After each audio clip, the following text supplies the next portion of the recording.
welcome back to my Star Wars Rebels episode review.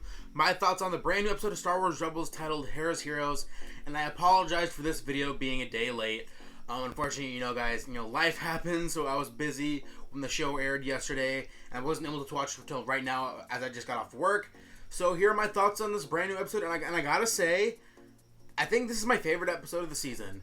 Just because, we finally got to hear, Thrawn say the lines that he said in the trailer, and explain them in context in the context of the episode, and finally learning about why, finally seeing why Thrawn is such a great character. And honestly, I think with the few episodes he's been in, Thrawn is hands down already one of my favorite Star Wars villains.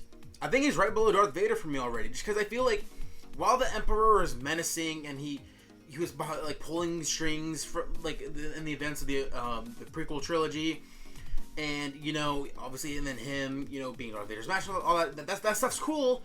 But I think in terms of being a villain, his characterization, Thrawn is way more interesting. I think way more terrifying because he's not about just striking them down when they're weak. He's about learning about their culture, learning about who they are, letting them win their battles, not trying to kill them all the time, but at the same time, studying them, studying their tactics. So that way, when it finally comes down to it, they can ultimately defeat them. And I think that's so interesting to see in a character, especially like this. And honestly, I wish I went back and I read those Thrawn novels that Timothy Zahn wrote back in the day. But honestly, I think now I'm seriously gonna get that Thrawn book that Timothy Zahn's writing for the new canon that comes out next year. Because honestly, Thrawn is he's become such an interesting and just such an awesome character. And I'm so happy to see him being developed in a show, especially like Star Wars Rebels, that's taking him so seriously and making him like a real threat to the team. Whereas like last year with Darth Vader, I felt like there wasn't enough Darth Vader in last year's season to make Vader the menacing presence that he is like throughout the original trilogy. Not saying he wasn't a threat, but he wasn't, because you had the Inquisitors and stuff. He didn't feel like the threat, if you guys know what I mean. But besides Thrawn, honestly, seeing Cham Syndulla back, and honestly, I think this is because I missed the episode that he was in last season, and again, for you guys, so you guys know, I haven't seen the Star Wars Clone Wars animated show. I mean, I've seen a few episodes here and there. I haven't watched it all the way through, so I know Cham Syndulla. I'm pretty sure he was in that show, so a lot of people are exposed to him as a character, and he was in that book of Lords of the Sith. And honestly, Cham Syndulla was so cool in this episode. I kind of want Hera's dad to stay around. He seems such an interesting and cool character, because I feel like he's all about honor, and willing to take the necessary steps to protect his daughter, while also just kind of be an honorable person. At least that's the vibe I got from him. And seeing his relationship with Hera, and just I don't know, I love Hera as a character too. That seeing episodes focusing more on her.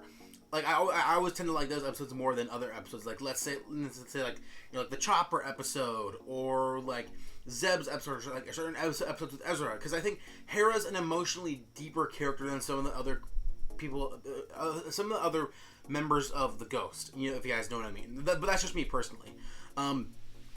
And I love towards the beginning of this, when we see the team set the trap for the Imperial troopers to get Hera and Ezra, into Hera's childhood home, so she can steal the Calicori, or at least steal it back.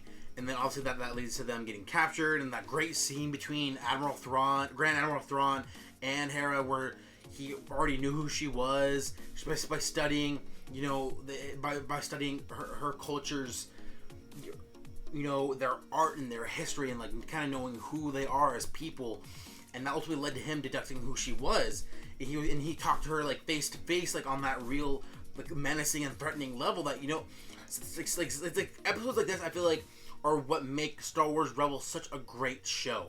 Because it's not about, like, yes, it has those episodes that feel like too Disney, like they feel very cartoony. And episodes like this, that while they're short, they make an impactful punch on the story of the season. So obviously with Grand Admiral Thrawn, with everything that happened in this episode, by the end, he let them have their victory. But this is like just the beginning of what he has planned for the Rebels, which I have no idea what he's going to be doing, which is also amazing at the same time, considering like with TV shows, if you can see where it's going to go as a season, then I feel like they kind of defeats the purpose of what the show is supposed to be doing throughout the whole season. Because I feel like everything, like, it's story by story. Like, you're not necessarily supposed to know what's gonna happen. So, and that's what I think is great about this current season of Rebels, because I don't know what's gonna happen at all. Because, like, Ezra could be going towards the dark side, or maybe they'll prolong that to another season. But and Grand Admiral Thrawn, we don't know how long he's gonna stick around. If they're gonna kill him off at all, or if they're just gonna send him away, kind of like what they did with Vader. Who knows? I'm excited for it. What else? And then just all the action in this episode I thought was great. Seeing Kanan still, like, being able to be the awesome Jedi he is, even with his blindness, being able to the fact of the laser blast and him, you know, turning that rocket launcher, the rocket against, you know, the AT-AT, which I thought was awesome. And seeing the team, or Hera, you know, kind of blowing up her childhood home during, you know, the prisoner exchange between her father and, you know, Ezra and Hera, obviously. And I thought overall this was a really great episode. It's like showing us how menacing Grand Admiral Thrawn really is and how great of a villain he is, while also giving us a chance to look at Hera in a deeper way, considering how, you know, how connected she was with her mom, and that's why she wants Kylo Corey to kind of continue her family legacy. And it kind of sucked to see that, you know, Grand Admiral Thrawn stole it, but also at the same time, like, it's kind of cool because he's being so honorable about it. It's like he wanted it for himself, but he didn't want to destroy it because he appreciates the art and the culture of his enemies, which I still think is an amazing aspect to his character. So yeah, I think that's about it for my thoughts. I loved this episode from start to finish. One of my favorite episodes of the season so far, and this episode catapulted Grand Admiral Thrawn to be like my second favorite Star Wars villain, right under Darth Vader. So I'm excited for the rest of the season. So again, those are my thoughts on this brand new episode. What did you guys think about it? Did you guys like it? What were your guys' favorite moments? Send your guys' thoughts in the comment section below. Give this video a thumbs up and hit that subscribe button for all the videos I put up every week between the Star Wars Rebels, Supergirl, Flash, Legend of Tomorrow, trailer reviews, movie reviews, all that kind of stuff. That's all up on my channel. So yeah, that's going to be it for me. So until next time, guys, thanks for watching and have a good one.